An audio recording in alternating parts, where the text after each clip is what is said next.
मी आत्ता ज्या दालनात उभा आहे ते शशिकांत धोत्रे यांनी त्यांच्या पेन्सिलमधून साकारलेल्या विविध छटा म्हणजे मानवी छटा आणि त्यामध्ये निर्माण केलेली ज्वलंत कलाकृती म्हणजे एखादी संकल्पना एखाद्या व्यक्तीला सुचते आणि ती प्रत्यक्षात उतरते।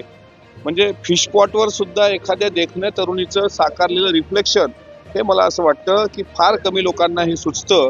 आज संयुक्त महाराष्ट्राच्या 65व्या वर्धापन दिनाच्या निमित्तानं राष्ट्रवादी काँग्रेस पक्षाकडून जो महाराष्ट्र गौरव उत्सव या ठिकाणी सुरू केलेला आहे त्यामध्ये असलेलं हे अत्यंत अभूतपूर्व असं दालन म्हणजे खरं तर मी स्पष्ट बोलणारा एक व्यक्ती आहे।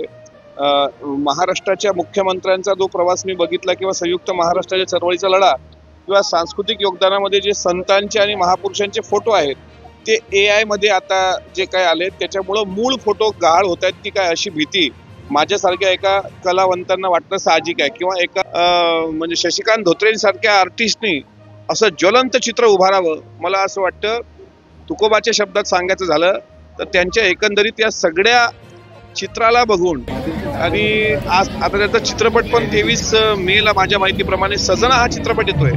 त्यात 30,000 सूर्यफुलाची झाडं ओरिजिनल झाडं लावलेली आहेत। अनेक पक्षी त्यात मी टीजर बघितला बागडताना दिसत आहेत।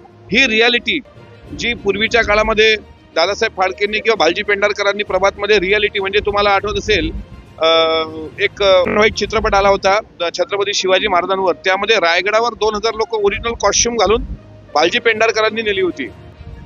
त्या पद्धतीच्या त्या धर्तीवर सजना सुद्धा चित्रपट येतोय।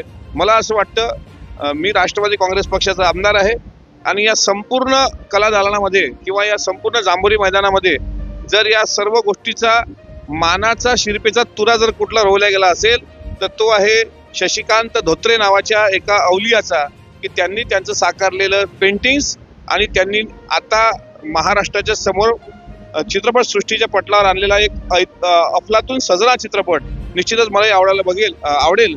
पण तुकोबा सांगतात की काय वर्णू आता न पुरे ही वाणी आणि मस्तक चरणी ठेवीत असे अशा कलावंताला माझा साष्टांग दंडवत। मी नक्कीच त्यांच्या पुढील आयुष्याच्या शुभेच्छा देतो। त्यांना भरभराट मिळो यश मिळो ही शिवरायांची प्रार्थना करतो आणि खरोखर आज मी सगळं पाहून निशब्द झालो आहे। असेच कलावंत महाराष्ट्राने दिले हेच महाराष्ट्राचं वेगळेपण आहे।